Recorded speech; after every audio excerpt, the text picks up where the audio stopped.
નમસ્કાર મિત્રો, સ્વાગત છે તમારું અમારી યુટ્યુબ ચેનલ મૃગેશ કી વિડીયોઝમાં. હું છું પ્રાધ્યાપક આરકેવાળા અને આપના માટે લાવ્યો છું એક જાણવા જેવી માહિતી. મિત્રો, આજે આધુનિક જીવનશૈલી અને વસ્તી વધારાને કારણે લોકોને પૂરતા પ્રમાણમાં જીવન જરૂરી વસ્તુઓ શુદ્ધ મળતી નથી અથવા તો ભેળસેળયુક્ત વસ્તુઓ મળે છે. આધુનિકરણ અને ઔદ્યોગિકરણના આંધળા વિકાસને કારણે દરેક વસ્તુઓ પ્રદૂષણયુક્ત બની છે. શુદ્ધ હવા, પાણી કે અનાજ મેળવવા તેની વધારે કિંમત ચૂકવવી પડતી હોય છે અને આવું ન કરીએ તો આપણા આરોગ્ય પર તેની સીધી અસર પડે છે. તેમાં પણ પીવાનું પાણી તો શુદ્ધ મળતું જ નથી. એક જમાનો હતો લોકો નદી, તળાવ કે કૂવામાંથી સીધું પાણી પી શકતા હતા. અત્યારે કેટલીક ધાર્મિક ક્રિયાઓ અને ઔદ્યોગિકરણના કચરાને કારણે નદી અને તળાવો પ્રદૂષિત બન્યા છે અને ખેતીના રસાયણોથી જમીનના પાણી પણ થયા છે. ત્યારે લોકો બજારમાંથી શુદ્ધ કરેલા પાણી પીવા મજબૂર બન્યા છે અને પાણી શુદ્ધ કરતી કંપનીને કે પ્લાન્ટને મબલખ આવક થાય છે. આવી કેટલીક કંપનીઓ, જેમાં ભાવનગરની central salt marine research institute, જે ખારા પાણીને શુદ્ધ કરે છે અને ખૂબ સસ્તા દરે પણ આ કામ કરે છે. લોકો ઘરે આરો વસાવવા મજબૂર બન્યા છે. લોકો બિસ્લરી વોટર પીવા માટે મજબૂર બન્યા છે.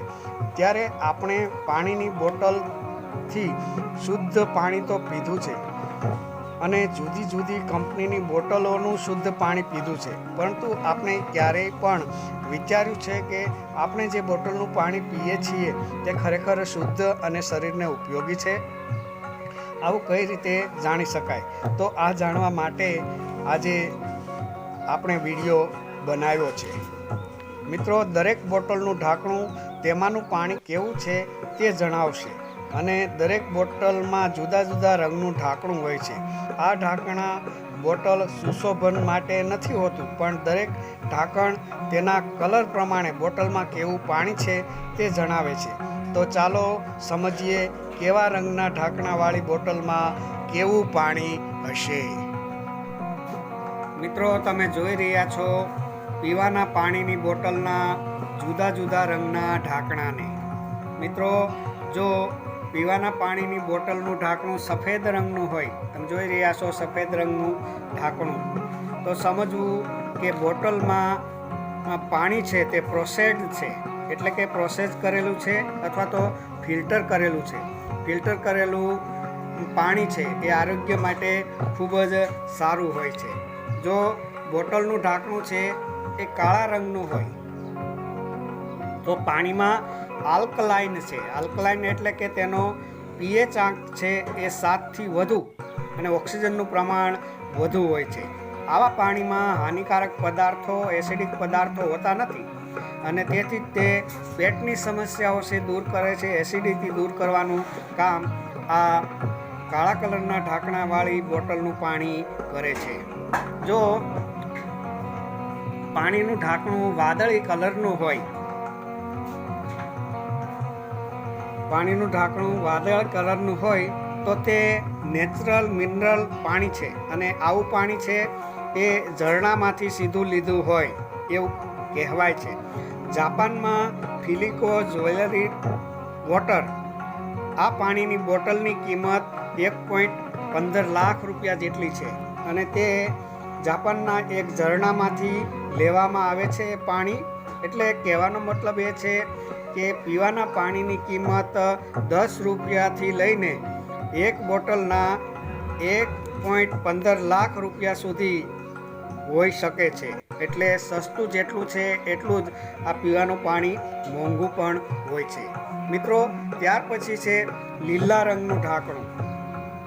જો ઢાંકણાનો રંગ લીલો હોય તો પાણીમાં સ્વાદ ઉમેરેલો હોય છે, એટલે કે ફ્લેવર ઉમેરેલું હોય છે. એટલે બહારથી કોઈ સ્વાદ ઉમેરેલો હોવાથી આપણને એ પાણી છે એ સ્વાદવાળું લાગતું હોય છે. ત્યાર પછીનું છે મિત્રો લાલ રંગનું ઢાંકણું. જો બોટલનું હોય તો સમજવું કે ઇલેક્ટ્રોલાઇટ ઉન્નત પાણી છે, જે એથ્લેટિક અને ફિટનેસ પ્રેમીઓ માટેનું આ પાણી છે. આ પાણીની કિંમત 10 રૂપિયાથી 1.15 લાખ રૂપિયા સુધીની હોય છે. વચ્ચે તમે મેસેજ જોયા હશે કે નીતા અંબાણી પાણી પીતા હતા, તે ખૂબ જ મોંઘું 42 લાખ રૂપિયાની બોટલનું પાણી પીતા હતા એવા મેસેજ આવેલા. જોકે પછીથી આ મેસેજ ખોટા હતા, કારણ કે એટલી મોંઘું પાણીની બોટલ એ હતી નહીં. એટલે કહેવાનો મતલબ કે પાણીની બોટલ છે 42 લાખ રૂપિયા સુધીની મોંઘી હોઈ શકે. તો મિત્રો, આજે આપણે જોયું કે જુદા જુદા જે પાણીની બોટલો છે, જુદી જુદી કંપનીઓ છે, અને જે પાણી એ બહાર પાડે છે, તો જુદા જુદા રંગના જે બોટલો છે તેમાં કેવું પાણી છે, કયું પાણી આપણને વધારે માફક આવશે તે આપણે આજે જોયું. તો મિત્રો, અહીં આ વિડીયો પૂર્ણ થાય છે. વિડીયો ગમ્યો હોય તો વિડીયોને લાઈક, શેર અને કોમેન્ટ કરજો, અને અમારી ચેનલ સાથે જોડાવા અમારી ચેનલને સબસ્ક્રાઈબ કરજો. આપણે ફરી જ મળીશું એક આવા નવા જ વિડીયો સાથે. ત્યાં સુધી આપ સૌ ખુશ રહો, તંદુરસ્ત રહો, આબાદ રહો. ધન્યવાદ.